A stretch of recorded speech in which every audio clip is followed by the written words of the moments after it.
da pauta. FDP, filhos da pauta. Hoje com um FDP VIP espetacular mais uma vez. Alex, eu precisava te perguntar, a primeira pergunta é a seguinte: por que é que o senhor está trajado dessa forma? Que o pessoal está querendo saber. Por que você está vestido desse jeito? Explica para a rapaziada. Eu estou treinador de São Paulo desde abril do ano passado e nós jogamos um jogo pelo Campeonato Paulista ontem em Araçatuba e vamos enfrentar o Cruzeiro aqui no domingo. Então, para que não ficasse uma logística complicada de voltar para São Paulo e de São Paulo vir para Belo Horizonte, acabado o jogo em Araçatuba, nós viemos para Belo Horizonte e aí terminamos a preparação para o jogo do Cruzeiro já aqui, que aí a logística fica mais tranquila. E aí você é um cara tão legal que você saiu do treino e veio direto, né? Ou foi o Guilherme que não deixou você? Não, o Guilherme me pegou direto do treino. Eu desci do ônibus ali, que a gente treinou no Centro de Treinamento do América. Quando eu desço no ônibus, o Guilherme já sequestrou você e trouxe pra cá. Já estava ali me esperando. Um jogador de meio campo que tem talento, você não pode dar muita liberdade. Nossa, né? o volantão. Na verdade, aí o garoto tava lá pra marcar o Alex. Não, e na verdade, não tem nada dessa coisa de logística voltar pra São Paulo. O FDP é que trouxe o Alex pra cá. Valoriza o É isso mesmo. Ah, tá louco? Essa parte eu desconheci. Vai na bola, a bola é sua. Não, ontem a gente trouxe aqui, Alex, o Éder, né? E o Éder participou, se não da maior... Um monstro, por sinal. Monstro. Se não da maior, de uma das maiores seleções de todos os tempos, que foi a seleção de 82. Sim. E há quem diga que o fato de Éder, Zico, Cerezo, Sócrates, Falcão não terem ganhado uma Copa do Mundo, azar da Copa do Mundo. O fato do Alex não ter disputado uma Copa do Mundo, azar da Copa do Mundo também? Eu acho que esse pessoal da geração do Éder de 82 muda pouca coisa eles terem ganho ou não. É óbvio que do lado deles eles queriam ter ganho porque eles fizeram uma Copa do Mundo muito boa. E eles mereciam pela bola que eles jogaram. Só que o reconhecimento é tão grande que vale como um título, né? Eu passei aí pelo mundo, eu fui treinado pelo Zico durante 2 anos no Fenerbahçe e eu via, quando a gente saía, quando a gente viajava, as pessoas falando a respeito daquela seleção de 82. E eles foram as referências da nossa geração, né? Então eu, por exemplo, eu sempre falei isso pro Éder, eu pequenininho em Curitiba, com o pé esquerdo, uma das referências que eu olhava era o Éder, né? Eu sempre brinco com ele quando eu tenho a oportunidade. Então, mesmo eles não ganhando, não sendo campeões, esse reconhecimento é muito grande. No meu caso, o que eu costumo dizer é o seguinte: se eu de repente tivesse ido à Copa do Mundo, talvez eu não tivesse aqui hoje como um ex-jogador do Cruzeiro, né? Talvez eu não tivesse ido para a Turquia e ter conseguido aquilo que eu consegui lá num país totalmente diferente do nosso, onde eu nunca me imaginava estar, e de repente ter construído aquela história. É óbvio que eu queria ter ido à Copa do Mundo, é óbvio que eu queria ter participado, mas hoje, depois de tanto tempo, eu não tenho muito o que lamentar, porque aquilo que eu vim buscar dentro do futebol, que era respeito, eu acho que eu consegui, né? Em Curitiba, em Belo Horizonte, em São Paulo, no Brasil, fora do Brasil, onde eu tenho a oportunidade de estar. As lembranças sempre são boas, o respeito existe, o que para mim é muito satisfatório. Show de bola. Espetacular sua presença aqui, muito bem-vindo. E primeiro, quero saber se você já deu algum chapeuzinho no treino no Rogério Ceni lá no São Paulo. Tô zoando. Imagina, ele é o técnico principal, o outro é o de sub-20. Vem cá, Rogério. Opa, lembra? Morumbi, não. Mas eu tô bem, ele tá meio fora de forma. É verdade, você tá fino. Eu tô em vantagem. Você tá bem em vantagem. Dá um chapéu e ele não pega nunca. Se naquela época ele não pegava, agora ele vai pegava. Mas, Alex, o que você falou do Fenerbahçe na sua primeira resposta, o que de fenomenal tinha na Turquia que marcou você, sua família, e o que de não tão fenomenal tinha na Turquia, que às vezes... Eu acho que fenomenal é a paixão do povo pelo esporte, né? Eu digo esporte porque não é só o futebol, né? É assim no voleibol, é assim no basquetebol, é assim nos esportes de luta, que eles gostam muito, que eles praticam muito. Mas trazendo para o nosso, que é o futebol, é uma paixão que eu nunca vi. Muito maior que essa daqui? Muito maior que a nossa. Caraca! Muito maior que a nossa. Então, por exemplo, Istambul tinha 18 jornais que falavam de esporte. Em vários momentos a gente ia jogar um clássico fora. Vou dar um exemplo. um Galatasaray e Fenerbahçe, quando nós voltávamos para o centro de treinamento estava lotado. Você não conseguia passar porque você venceu um adversário fora. Existia, por exemplo, eu sempre brinco, aqui você não vê uma senhora, você pode ver uma senhora ou outra, uma senhora que seja apaixonada por futebol, mas é uma ou outra. É um caso de exceção. Lá não, lá é um caso de regra. Você está sentado esperando um dentista, por exemplo, tem uma senhora ali com os netos, ao invés de passar um programa de informação, eles metem num programa esportivo, porque eles querem saber o que está acontecendo. E uma coisa que eu falei para o Guilherme no carro, o que diferencia para o Brasil? Se nós fizermos uma pesquisa, qual é o maior clássico do futebol brasileiro? Aqui em Minas, aqui em BH, vai ganhar Atlético e Cruzeiro. Se nós levarmos isso para Porto Alegre, vai ganhar o Grenal. Se você for em Curitiba, eles vão falar que é o Atletiba. Você vai para São Paulo, aí vão escolher um Palmeiras e São Paulo, um Palmeiras e Corinthians, um São Paulo e Palmeiras. É muito time. E lá não, lá são 3 times, onde 2 são colocados como maiores, que é o Fenerbahçe e o Galatasaray. Então, quando os 2 se encontram, isso para o país. Nós não temos isso aqui. Comentava com o Guilherme na vinda, eu joguei, por exemplo, Palmeiras e Corinthians pela Libertadores da América. Talvez tenham sido os que tenham uma chamada maior. Talvez em Porto Alegre alguém não tenha visto o jogo, porque o cara está mais preocupado com o Inter e o Grêmio. Isso não acontece na Turquia. Então a paixão ela é muito grande nesse sentido. Ao contrário, eu acho que eles se utilizam um pouco dos jovens. Tem bons jovens, tem bons valores, mas demoram muito para estrear na equipe principal. Pela cultura deles, pela cultura deles, eles ficam esperando o menino fazer 22, 23, 24. Então, quando a gente dizia, o Zico dizia muito isso, que o Zico começou a colocar uns meninos para jogar. Com menos de 19, eles achavam aquilo meio... não funcionava muito com a cultura deles. Então, isso era algo que eu discutia muito com os caras, falava que não, que com 18 anos já dava para segurar a onda, mas isso era algo que tinha que ser muito bem trabalhado, eles não tinham uma aceitação muito boa. Já que a gente começou a falar de Turquia, daqui a pouco a gente vai falar do Cruzeiro. Claro que a gente vai falar do Cruzeiro, Tríplice Coroa e tudo mais. Eu queria mostrar para você uma história. Essa história foi produzida e publicada por um canal muito legal chamado Peleja. Se você quiser ver, está no YouTube. Procura lá, Peleja, no YouTube. É um canal muito legal, são os caras super gente boa, são os caras muito, muito bacanas. E eles produziram esse material que eu queria que você depois contasse a história, né? A sua versão dessa história que a gente vai mostrar agora. Olha que legal isso aqui. Roda.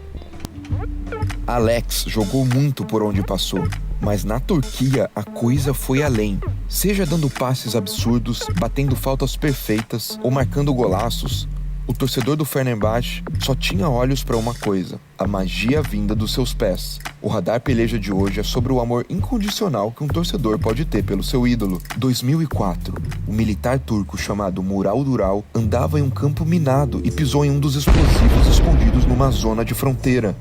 Num acidente, ele perdeu os 2 pés.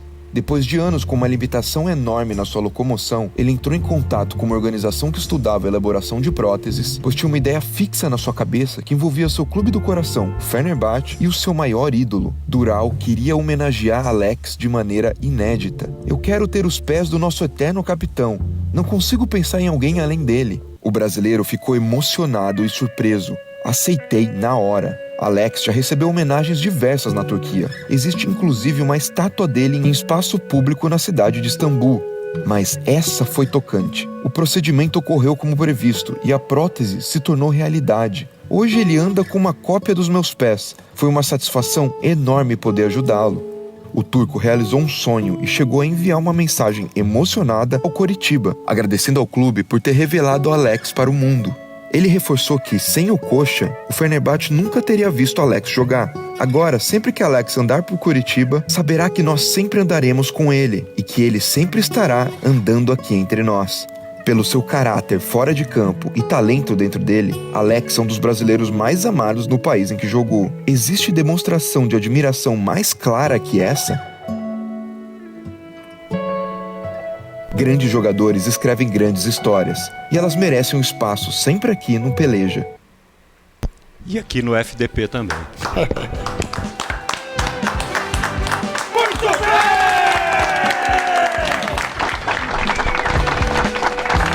Conta pra gente desse caso.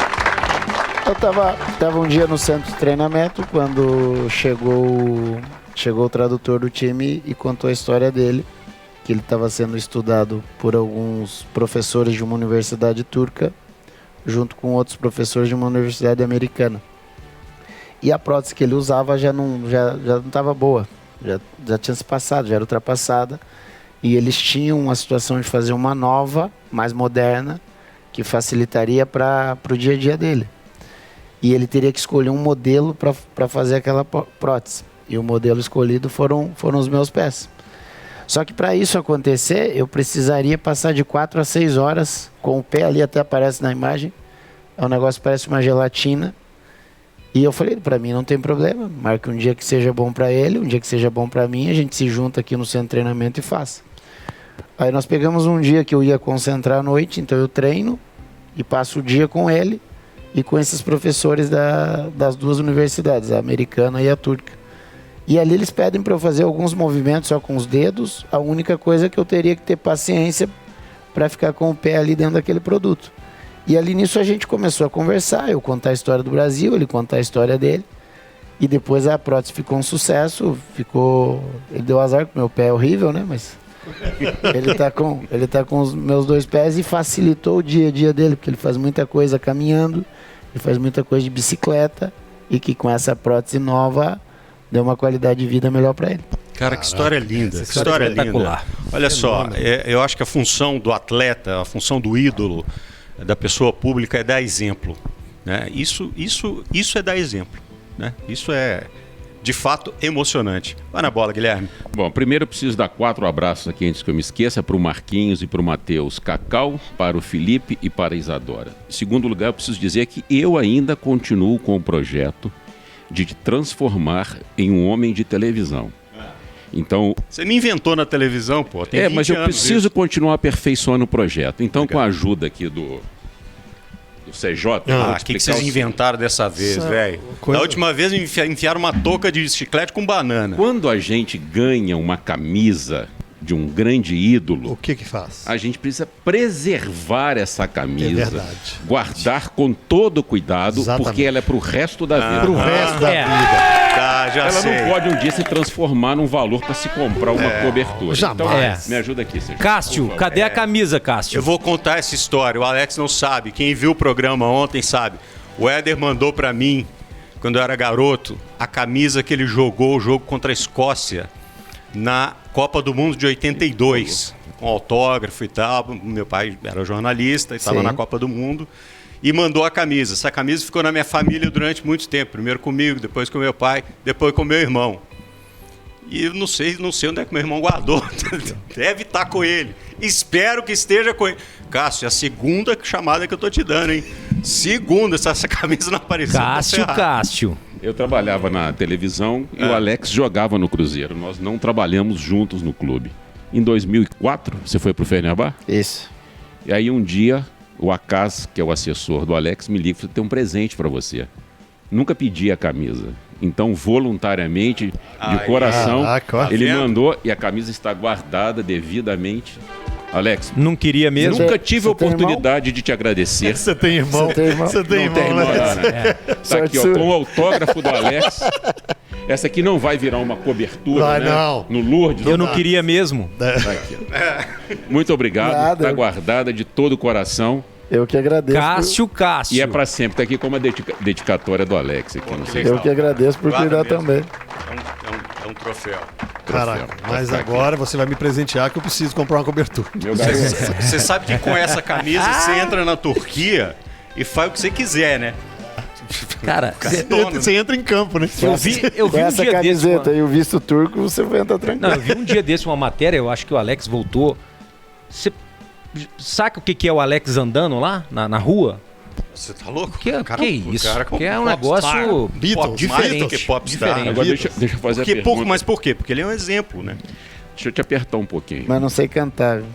Você jogou naquele timaço de 2003 do Cruzeiro, que ganhou tudo, e depois você teve uma outra passagem extraordinária no futebol turco.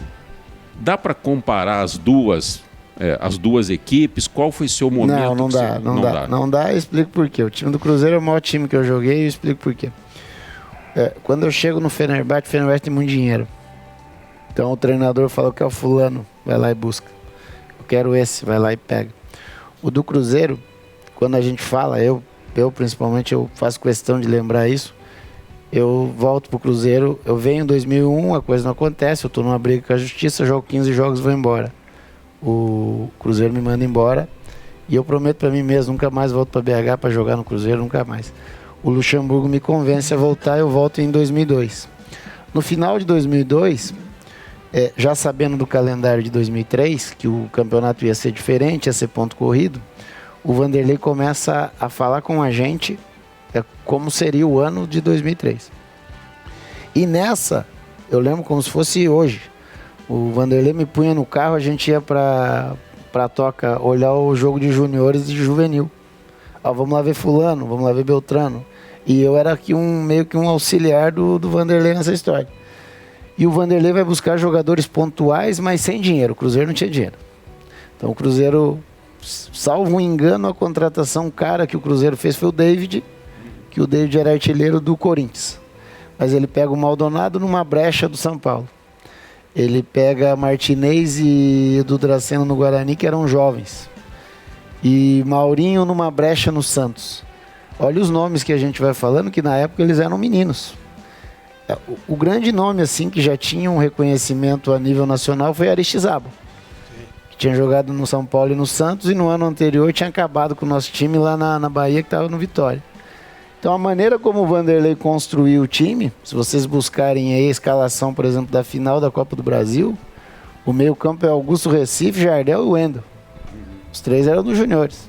Atrás jogava Luizão e Maico, quando não jogava o Mauro. O Leandro é a mesma coisa, era uma revelação do Vitória que os caras trouxeram um ano antes. O Mota é uma história muito legal e a imprensa tem um valor fundamental no sucesso do Mota, porque quando ele chega ele é chacota. Sim. E aquilo dá força pra nós, porque a gente fala, cara, a gente via no treino. Eu lembro de uma frase do Marcelo Ramos, que o Marcelo Ramos, no primeiro 10 minutos de treino, falou, pô, esse cara sabe jogar, meu. E a gente ligava a televisão, era chacota atrás de chacota, porque o ataque do Atlético era Guilherme e Marques, né? Era pesado o ataque do Atlético. O Guilherme reconhecidíssimo, o Marques reconhecidíssimo, e de repente o Cruzeiro pega um menino do Nordeste que ninguém sabia quem era e ele desanda a fazer gol.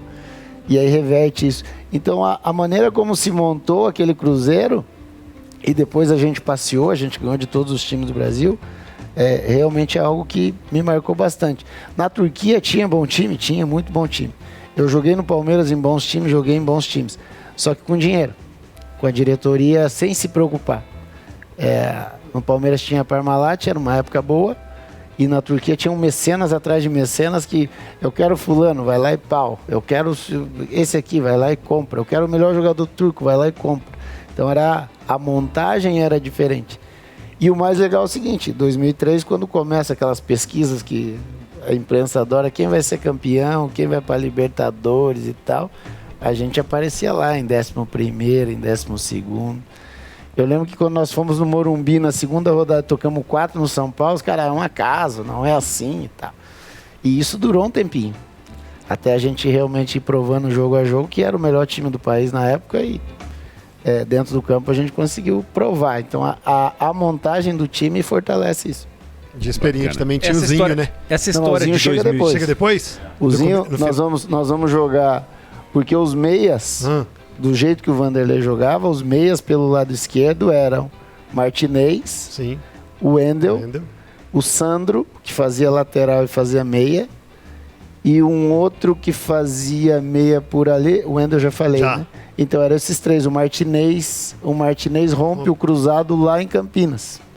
Quando ele rompe o cruzado em Campinas, como o Vanderlei utilizava o Wendel e o Sandro fazendo lateral esquerdo às vezes, ele falou, preciso de mais um. Esse precisa de mais um, o Zinho estava com um problema no Palmeiras. Que é outra brecha que o Vanderlei percebeu, foi lá e buscou o Zinho. E o Zinho fez um ano espetacular aqui com a gente. O Guilherme, esse time de 2003 incomodou tanto quando começou a voar, como o Alex está falando aí. O Atlético não estava mal. Não, O foi Atlético estava em quarto, quinto lugar. Foi bem o Atlético. E o Cruzeiro ali, primeiro, o Atlético, quarto, quinto. Aí a gente foi pra Fortaleza e perdemos um jogo. Não sei se pro Ceará ou pro Fortaleza. O Vini tá falando aqui, Fortaleza 4-3. O Celso Rotti era o treinador do Atlético e eu me lembro, tava aqui ontem. Bota um volante aí, tio.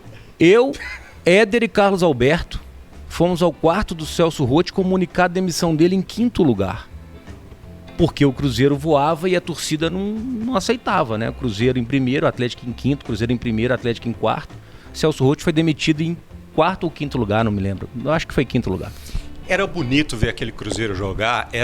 Chegou num determinado momento que não se perguntava mais, né, sobre a possibilidade do Cruzeiro ganhar o jogo. Só se dizia o seguinte: como é que vai ganhar o jogo? O que vai acontecer? Era um time que desfilava em campo. Mas isso se deve ao Vanderlei. Tinha uma frase do Vanderlei que era recorrente: a gente tem que ganhar, mas tem que ganhar como ganha o Cruzeiro. E o que era o Cruzeiro como referência? O Cruzeiro como referência para o Luxemburgo era o Cruzeiro de 66.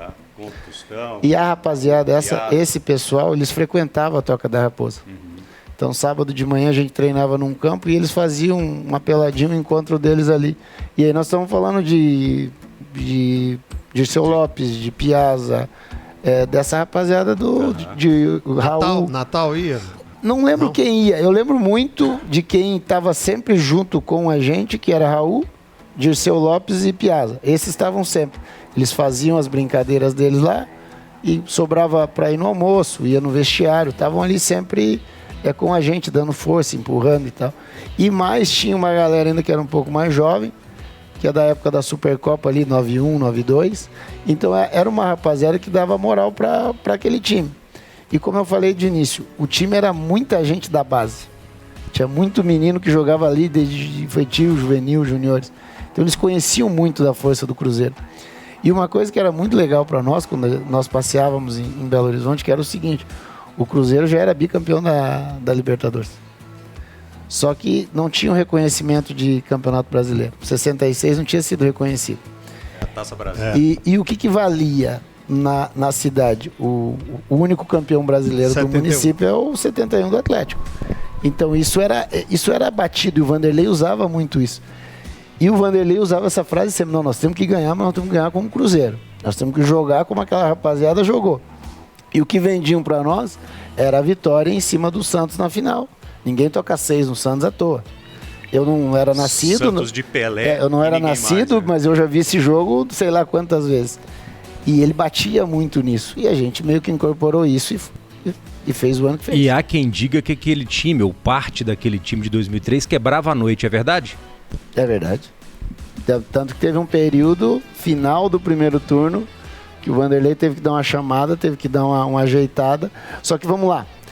Meninos com 22, 23, na sua grande maioria solteiro, com o Cruzeiro pagando um bom dinheiro em dia. A gente sabe daquilo que o futebol oferece.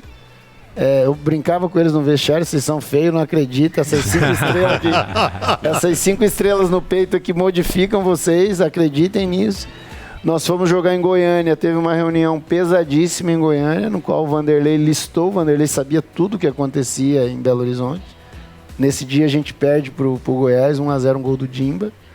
E a partir dali, nessas conversas, a coisa foi acontecendo. Nós tivemos vários problemas. Só que os problemas eram bem resolvidos, porque todo mundo queria fazer com que a coisa acontecesse. Então foi um ano que, como outros que têm problemas, o grande problema no futebol aí, Guilherme, entra aquilo que a gente conversou. O grande problema é quando vem de fora para dentro. Vem muita coisa de fora para dentro e você não consegue resolver. Os nossos não, os nossos aconteciam, a gente meio que escondia e tal, protegia aqui, protegia ali, resolvia e foi embora. Mandar um abraço aqui para dona Creuza, que arrumava as festas. O Alex tem uma história, tem um estilo. Antigo restaurante O Barco, dona Creuza, gente boa demais. O Alex tem uma característica, Bob, que é de poucos jogadores no futebol, ou de ex-jogadores, o Adilson Batista também tem, que é de estudar os clubes por onde ele passou. Ele está se referindo à história do Cruzeiro de 66. Ele disse que viu várias vezes. Ele sabia que o Cruzeiro ainda não tinha um título reconhecido. E a gente vê, né, Domênico, quantos jogadores que chegam no clube mal sabem da história, da tradição daquela equipe, simplesmente vão lá, assinam um contrato, ficam uma temporada, 2, 3 vão embora. É por isso que é tão diferenciado assim. Não, ontem, por coincidência, a gente estava conversando aqui com o Éder e tal, e eu perguntei isso a ele, e eu vou perguntar isso a você.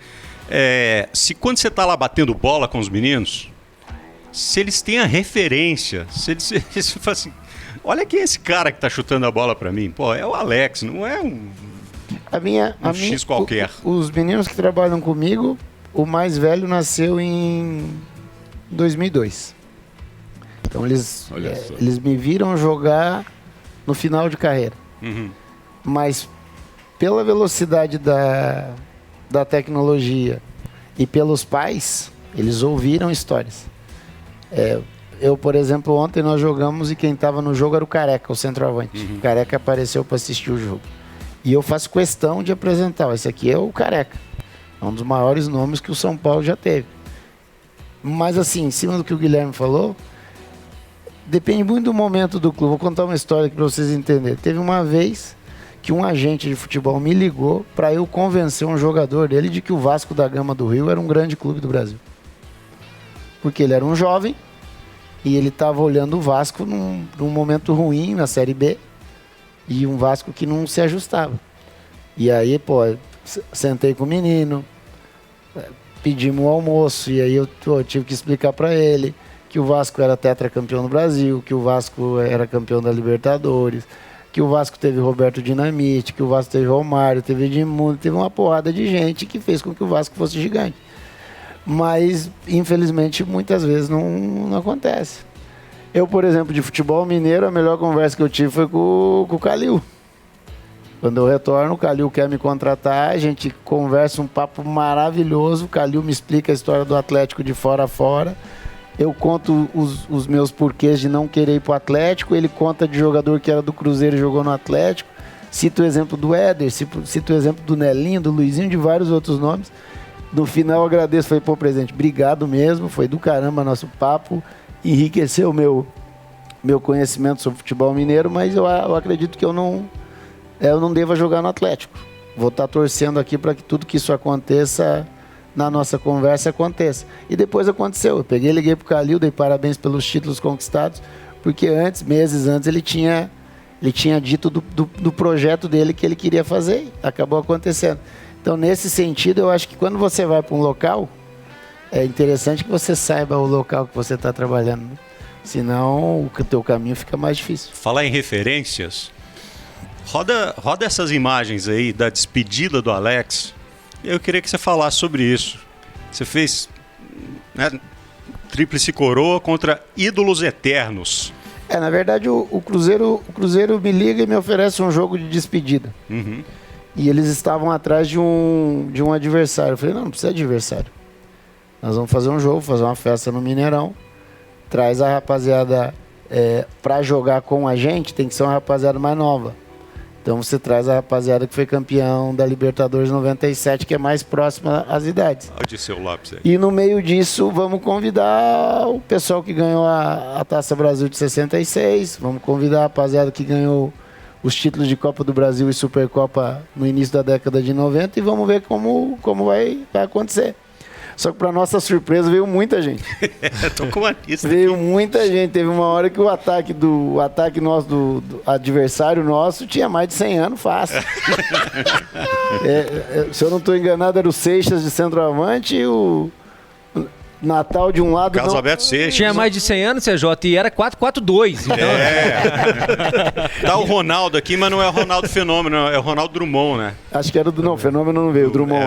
Era o Ronaldo Drummond. Então veio muita gente. Eu lembro Careca. Que existia uma brincadeira que o Procópio foi escalar o time e os jogadores ficaram chateados porque não queriam ficar fora, porque queriam participar e tal.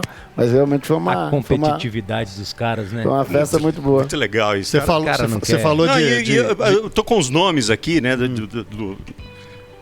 Não é a escalação, mas dos caras que participaram, né? O Paulo César Borges, o Devanilson, o Balu. Ontem o Éder falou do Balu aqui, que o Balu que dava um trabalho pra ele pra caramba. O Caçapa, Célio Lúcio, Gotardo, Jean, só a gente... O Adilson. Adilson brincou nesse negócio, o Adilson Batista, Roberto Gaúcho. Adilson foi um dos que ficou bravo, que ele queria Ficou jogar. bravo que queria Ficou na jogar. reserva.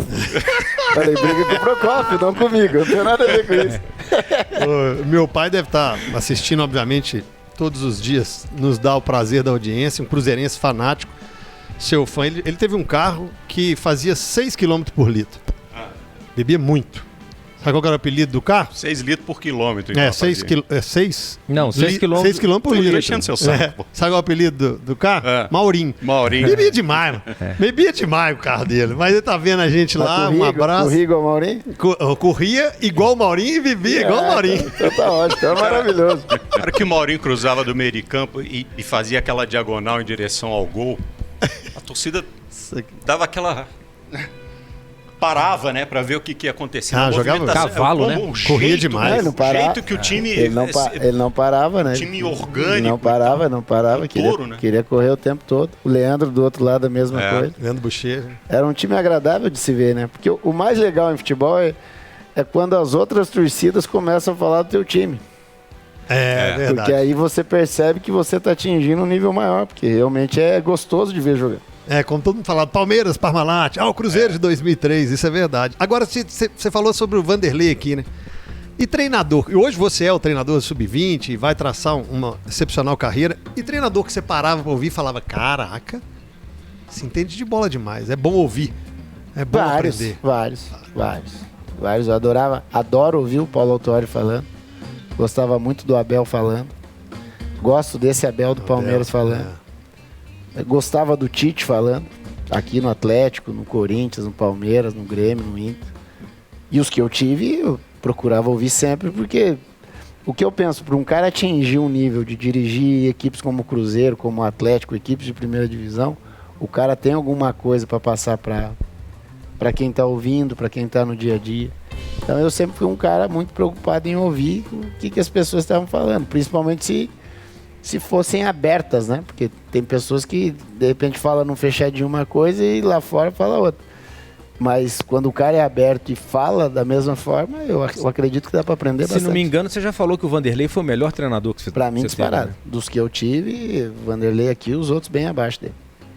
Alex, em 2013 e 2014, você tinha a oportunidade de voltar para o Cruzeiro, o time que foi bicampeão brasileiro, e você optou para voltar para o Curitiba, onde você encerrou a carreira. Ficou algum arrependimento depois?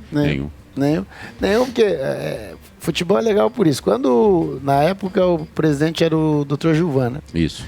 Ele me liga, eu faço uma pergunta para ele. Isso é setembro de 12. O treinador, se eu não estou enganado, era o Celso Rotti. Isso. Eu pergunto para ele, o treinador vai ser o Celso? Ele me responde, não, primeiro a gente tem que agilizar a tua contratação. Eu falei, mas eu preciso entender se é o Celso ou não é o Celso. Porque na idade que eu tô, isso muda muita coisa. Mas no final das contas mesmo, eu já não queria muito mais ficar mudando, sabe? Não, peraí, desculpa. Eu preciso entender isso daí. Ele queria o Celso. Você queria que fosse o Celso, ou com o Celso você acha que você não ia jogar pela sua idade? Eu jogaria com os dois. Com o Celso ou com outro treinador eu jogaria. Eu me adaptaria ao treinador que ele tivesse. Entendi. Só que é uma pergunta simples que eu faria para eu saber quem vai ser o treinador. E ele não tinha essa resposta. Ele não tinha essa resposta porque tinha um processo final de Campeonato Brasileiro para ver o que o Cruzeiro faria, para depois ele começar a montar o time de 2013. Que por uma coincidência o Celso sai, acaba chegando o Marcelo. Ao não ter essa resposta, eu começo a trilhar um outro caminho, que já era um caminho mais natural, porque eu também já não queria ficar mudando, porque as pessoas olham assim e falam, jogador de futebol vai ali e joga. Não é assim. No meio disso eu tinha uma esposa, 3 filhos, tinha toda uma adaptação de 9 anos fora, e eu ficava imaginando aonde a minha família vai ter uma adaptação melhor, que eu não deva ter tanta mudança, e aonde eu vou ter uma satisfação maior para jogar. E eu ficava imaginando o que eu posso fazer pelo Cruzeiro para tentar, de repente, aumentar o que eu tinha no Cruzeiro. Ou, de repente, o que pode estragar aquilo que eu já fiz pelo Cruzeiro. No meio disso, eu tive a mesma conversa com o Palmeiras, tive a conversa com o Calil, tive a conversa com o Luxemburgo, que estava no Grêmio, que o Vanderlei eu adorava, era fácil para o Vanderlei me convencer. Mas no meio disso eu converso com o presidente do Curitiba, entendo mais ou menos que ali eu poderia poderia ser útil e poderia encerrar minha carreira no final daquele contrato que eu fiz, que eram 2 anos. É muito comum os jogadores de mais alto nível como o seu, assim, até nem é tão comum assim, mas acontece dos jogadores que vão para o exterior não se adaptarem às culturas, né, onde eles tentam se inserir e tudo mais. Isso acontece com bastante frequência. Você é um exemplo de alguém que se inseriu na cultura, né, para a qual você foi transferido. Você estava contando uma história ali fora que eu acho que é legal a gente contar aqui. A gente estava dando o exemplo, o Domênico estava dando o exemplo, falávamos do Dudamel, né? Que ele não podia comer antes dele na concentração, não podia entrar de chinelo, é um chato do caramba, né? Na verdade o Dudamel ele tinha algumas regras, e o Éder até falou isso aqui ontem, né? Não entrou em detalhe, e aquilo culturalmente não funciona. Culturalmente não funcionava, né? Então, assim, a comissão técnica tinha que esperar o jogador se servir para depois a comissão técnica se servir. E eu contei ali que fui para um jogo em Uberlândia, não sabia da regra, cheguei, tava todo mundo na mesa assim, eu falei, pô, ninguém tá com fome, eu vou comer. Fui lá, peguei, coloquei ovo, não sei o que e tal, voltei. Todo mundo olhando para mim, o Dudamel aqui, olhava e eu falei, caramba. Aí eu fui lá e fui repetir. Não, à toa tem esse corpinho, né? Broca. Aí eu fui repetir. Aí quando eu fui repetir, cara, o Carlos Alberto chegou bem e falou, cara, não pode não, bicho, tem uma regra aqui, cara, só depois que os jogadores servirem. Eu falei, Carlos Alberto, eu já servi aqui, cara. Então, enfim, ele foi colocando coisas e os jogadores não aceitaram e eu acho que isso também ajudou o Dudamel a não seguir o trabalho dele. Aí você estava me contando essa diferença da figura do capitão, especialmente na Europa e em particular lá na Turquia. Queria que você contasse essa história. Para começar a refeição, o capitão tem que chegar e tudo mais. Eu já conhecia a história porque eu tinha passado no Parma, né? E o Parma, o capitão do Parma era o Fábio Cannavaro, mas o Fábio Cannavaro era um baita exemplo, então eu nunca tive problema. Aí quando eu chego na Turquia, na minha primeira concentração, eu pego o papel que dava os horários ali dos nossos deveres ao longo do dia e tava lá, almoço meio-dia. Quando eu chego meio-dia no restaurante, eu vejo todos os jogadores em pé, ao lado da mesa, esperando. E esse almoço era no centro de treinamento do Fenerbahçe. E eu olho pro Fábio Luciano e falei, o que a gente tá esperando? Aí o Fábio, não, a gente só pode comer depois que o capitão chegar. Eu falei, sim, mas aqui no papel tá marcando meio-dia. E tinha um relógio grande de parede em cima da comida. Eu falei, já são meio-dia, eu vou almoçar. Peguei o almoço, sentei, os caras tudo em pé e eu comecei a comer. O capitão chega, autoriza para comer. E aí, para sair da mesa, o capitão também tem que autorizar. E o capitão fala, todos estão liberados, exceto o Alex. Aí eu vou lá conversar com o tradutor, não falava a língua, nada. O tradutor comigo falou, aqui funciona assim. Meio-dia, você só pode comer depois do que eu chegar e autorizar. Aí eu falei, olha, a gente está se conhecendo agora, faz uma semana que a gente conhece, eu vou te dizer uma coisa. Meio-dia, meio-dia. Com ou sem você aqui, eu vou me servir. Porque você é o capitão, você tem que estar aqui dando exemplo e você não chegou meio-dia. Aí ele quis me testar no mesmo dia, no jantar à noite, já na outra cidade para jogar, 7 horas o jantar, deu 7 horas a mesma coisa, ele não apareceu. Eu fui, me servi e comecei a comer. Aí depois ele veio, eu falei, olha, horas atrás eu te falei, horário é horário, vai ser cumprido. Se você estiver aqui como capitão do time e der o exemplo, ótimo, não tem problema nenhum, eu vou cumprir todas as regras. Mas está aqui, um papel timbrado do clube dando os horários. Deu horário, a gente vai comer. E assim começa a minha vida na Turquia, o capitão tentando me testar, foi uma coisa boa que depois a gente seguiu numa normalidade. Moral da história, o líder tem que dar o exemplo. É ou não é? Sempre. Chegando até uma mensagem importantíssima aqui de um FDP que me manda, falando assim, pergunta do cagaço no avião em Foz do Iguaçu. Eu não tava. Eu tava com a seleção brasileira. Eu só sei essa história. Nós fomos jogar Brasil e Colômbia. Então eu e o Aristizábal, nós não estávamos. E o Vanderlei leva o time para um período de treino em Foz. E de Foz a gente ia enfrentar o Atlético Paranaense em Curitiba. Então quando eu me apresento em Foz do Iguaçu com o Aristizábal, já tá o burburinho. Nós viajamos num voo pequeno, né? O Cruzeiro fretava uns voos pequenos. E os caras contam que o piloto foi fazer uma graça em cima das cataratas e aí passaram um aperto grande. Mas eu não tava. Eu brincava com os jogadores. Se vocês todos morressem, eu não ia ser campeão brasileiro. Ninguém ia falar. FDP aqui também, né, Ia mano? ficar eu e o Aristizável contando história de um time que poderia ter sido campeão brasileiro. Não, porque, Mas eu não tava dentro do porque às vezes não é seu dia, né, CJ? Não. Mas é o dia do piloto. Ah, né? não, vou de carona com ele, tô fora agora aqui. Mais um FDP, né? Temos aqui Aristizábal, temos Alex. Falar em FDP, como é que fala FDP em turco? Pô, a palavra é muito grande. Sério? É muito grande. É mesmo? Não dá pra abreviar, é muito grande a palavra. É mesmo? É difícil. Tá bom. Ô, Alex. Não vamos conseguir Não pronunciar. precisa, não precisa. Não, mas Algum FDP. turco vai estar escutando. Não. Mas FDP é Filhos da Paula. Eu sei, eu entendi. Ontem nós estávamos aqui com o Éder e a gente estava falando sobre futevôlei, né? E eu jogo futevôlei com o Éder e eu...